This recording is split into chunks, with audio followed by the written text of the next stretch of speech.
बिस्मिल्लाहिर्रहमानिर्रहीम अस्सलाम वालेकुम वेलकम टू टेक्नोजीनियर। आज इस वीडियो के अंदर मैं आपको एक्सप्लेन करूंगा कि मटेरियल्स किस किस टाइप के होते हैं और उनके अंदर क्या डिफरेंस है और इन डिफरेंस की मेजर वजह क्या है। स्पेसिफिकली जिन चीज़ों को हम डिस्कस करेंगे उसमें हम ये बात को डिस्कस करेंगे कि कंडक्टर, सेमीकंडक्टर और इंसुलेटर में क्या फ़र्क है।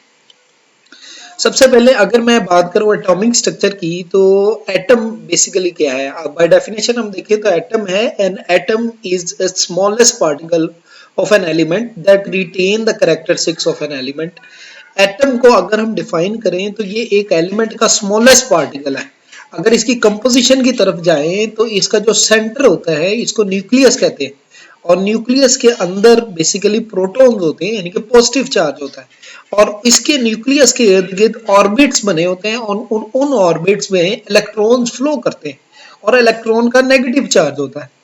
अब अगर आप देखो तो जैसे जैसे ऑर्बिट्स बढ़ते हैं, जिस तरह आपके पास लेट्स सपोज ये कार्बन है और कार्बन का सेंटर वाला जो न्यूक्लियस जो है इसके अंदर 6 प्रोटॉन्स है, जबकि ऑर्बिट्स देखे जाए तो 2 ऑर्बिट्स बनते हैं। पहले ऑर्बिट के अंदर जिसको के ऑर्बिट कहते हैं इसके अंदर 2 इलेक्ट्रॉन्स हैं, जबकि दूसरे ऑर्बिट के अंदर 4 इलेक्ट्रॉन्स हैं। इसका मतलब यह है कि ये फोर्थ ग्रुप का एलिमेंट है और फोर्थ ग्रुप का मतलब यह है कि इसके लास्ट ऑर्बिट के अंदर 4 जो है इलेक्ट्रॉन्स फ्री में हैं। जबकि अगर मैं कॉपर की बात करूं तो इसके न्यूक्लियस में 29 प्रोटॉन है और इसके ऑर्बिट्स अगर मिलाए जाएं तो ये देखें के एल एम एन 4 ऑर्बिट्स बन रहे हैं। पहले ऑर्बिट के अंदर 2 इलेक्ट्रॉन है, दूसरे ऑर्बिट के अंदर टोटल 8 इलेक्ट्रॉन बनते हैं, तीसरे ऑर्बिट के अंदर 18 इलेक्ट्रॉन बनते हैं, जबकि फोर्थ ऑर्बिट के अंदर सिर्फ 1 इलेक्ट्रॉन है और ये जो लास्ट इलेक्ट्रॉन है ये फ्री इलेक्ट्रॉन है।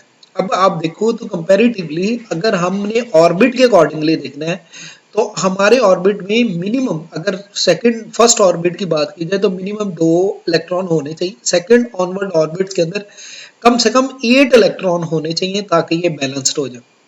अब जबकि इसके अंदर देखें तो इसके अंदर 4 इलेक्ट्रॉन है, यानी कि या तो ये 4 के 4 इलेक्ट्रॉन लूज करे या 4 इलेक्ट्रॉन ले तो फिर ये बैलेंस होगा, या तो ये अपने 8 इलेक्ट्रॉन पूरे करे और या फिर जो लास्ट ऑर्बिट में 4 इलेक्ट्रॉन है ये किसी को दे दे।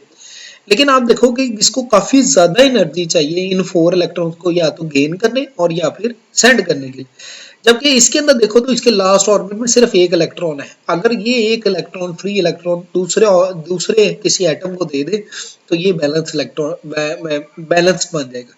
तो अब हम अगर स्ट्रक्चर वाइज देखें तो 3 किस्म के मटेरियल्स आते हैं, एक को कहते हैं कंडक्टर, दूसरे को कहते हैं इंसुलेटर और तीसरे को कहते हैं सेमीकंडक्टर।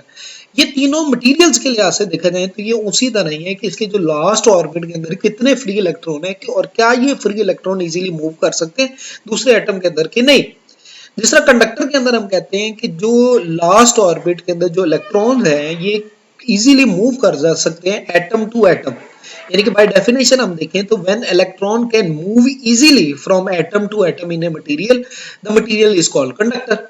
अब एक जनरल एग्जांपल देखें, जिस तरह कॉपर हमारे पास है, आयरन हमारे पास है, ये बेसिकली कंडक्टर्स हैं। इनके अंदर इनको या हीट प्रोवाइड की जाए और या फिर वोल्टेज प्रोवाइड किया जाए तो इनके जो फ्री इलेक्ट्रॉन्स हैं ये मूव करना शुरू हो जाते हैं।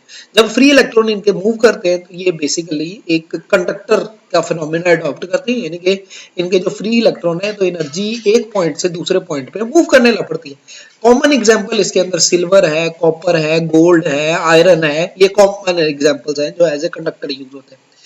फिर दूसरी बिल्कुल इसका ऑपोजिट है। ऑपोजिट क्या है कि जब free electron tend to stay in their own orbit, यानी कि इनके जो फ्री इलेक्ट्रॉन है ये अपने ही ऑर्बिट के अंदर है, ये किसी और ऑर्बिट के अंदर ना जाए और जितनी मर्जी फोर्स अप्लाई कर दें या किसी और ऑर्बिट के अंदर ना जाए, इनको हम कहते हैं इंसुलेटर या डाइलेक्ट्रिक। और इंसुलेटर की प्रॉपर्टी के अंदर अगर आप देखें जो कॉमन एग्जांपल है, जिस तरह ग्लास हो गया, प्लास्टिक, रबर, पेपर, एयर या मिका, ये डिफरेंट किस्म के मटेरियल्स हैं और इनका काम ये है कि ये इनके अंदर से ना तो करंट पास करते हैं ना हीट पास करती है, क्योंकि इनके पास फ्री इलेक्ट्रॉन ही नहीं होते और फ्री इलेक्ट्रॉन ना होने की वजह से इनके इलेक्ट्रॉन एक ऑर्बिट से दूसरे ऑर्बिट या एक एटम से दूसरे एटम की तरफ नहीं जाते।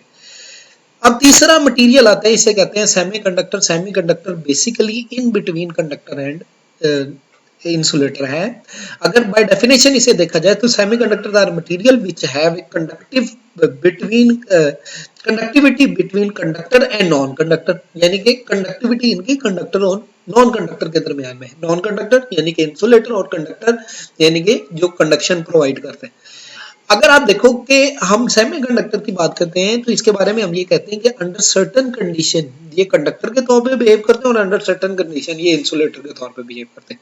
यानी कि अगर इनकी कंडीशन फुलफिल हो जाए तो ये कंडक्टर के तौर पे बिहेव करने लग पड़े और कंडीशन फुलफिल ना हो तो ये इंसुलेटर के तौर पे बिहेव करते हैं।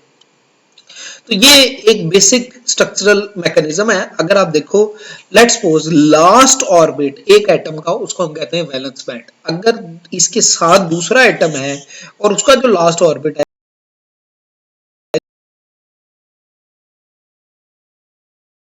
फ्री इलेक्ट्रॉन है और वो उनको हल्की सी एनर्जी प्रोवाइड की जाए और वो कंडक्शन बैंड के अंदर चले जाएं, तो ये जो इलेक्ट्रॉन वैलेंस बैंड से कंडक्शन बैंड की तरफ जाएंगे इनको कहेंगे फिर कंडक्टर, क्योंकि कंडक्टर और जैसे ही हल्की सी भी एनर्जी प्रोवाइड की जाए तो फ्री इलेक्ट्रॉन वैलेंस बैंड से निकल के कंडक्शन बैंड की तरफ चले जाते हैं।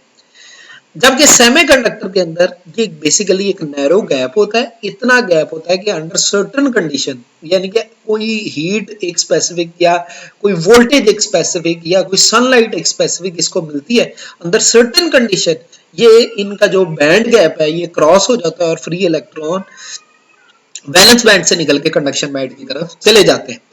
यानी कि अंडर सर्टेन कंडीशन ये चले गए तो इसका मतलब ये सेमीकंडक्टर है। अगर बिल्कुल ना गए यानी कि जो वैलेंस बैंड और कंडक्शन बैंड के दरमियान में बहुत बड़ा गैप है, इतना बड़ा गैप है कि किसी भी कंडीशन में ये गैप फुलफिल नहीं हो सकता, तो इस केस में हम कहते हैं कि ये इंसुलेटर है। और इंसुलेटर का मतलब ये है कि इनका वैलेंस बैंड और कंडक्शन बैंड में इतना बड़ा गैप है कि एक एटम से फ्री इलेक्ट्रॉन दूसरे एटम की तरफ नहीं जाता। तो हम अगर इलेक्ट्रिकल कॉन्सेप्ट में बात करें तो जो मोस्ट यूजफुल एलिमेंट है वो कंडक्टर है, क्योंकि कंडक्टर आपको कंडक्शन प्रोवाइड करता है, कंटिन्यूअस कंडक्शन प्रोवाइड करता है। उसका एडवांटेज हमें डिफरेंट किस्म के सर्किट्स में हमें मिल जाता है। लेकिन अगर हम कहें कि सम कंडीशन में ये कंडक्ट करे और सम में इंसुलेटर के तौर पे वर्क करे तो ये भी एक आइडियल मटेरियल बनता है, इसको सेमीकंडक्टर कहते हैं। और ये नॉर्मली स्विचेस वगैरह के लिए यूज होता है। इसका एडवांटेज अपनी जगह पे है, जिस तरह सोलर पैनल्स वगैरह हैं, डायोड्स हैं, ट्रांजिस्टर्स हैं, ये on off electronically on off switching करनी है तो हमें बेहतरीन मटेरियल में सेमीकंडक्टर भी एक यूजफुल मटेरियल है।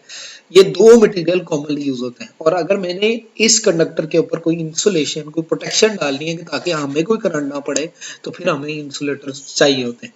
तो ये तीन किस्म के मटेरियल है। होपफुली आपको अंडरस्टैंडिंग होगी हो। अगर कोई कंफ्यूजन कोई प्रॉब्लम है तो कमेंट सेक्शन में लिखिए। जज़ाकल्लाह, अल्लाह आपके लिए आसानियां अता फरमाए और आसानियां खल्क़े खुदा में तकसीम करने की तौफीक अता फरमाए। अल्लाह।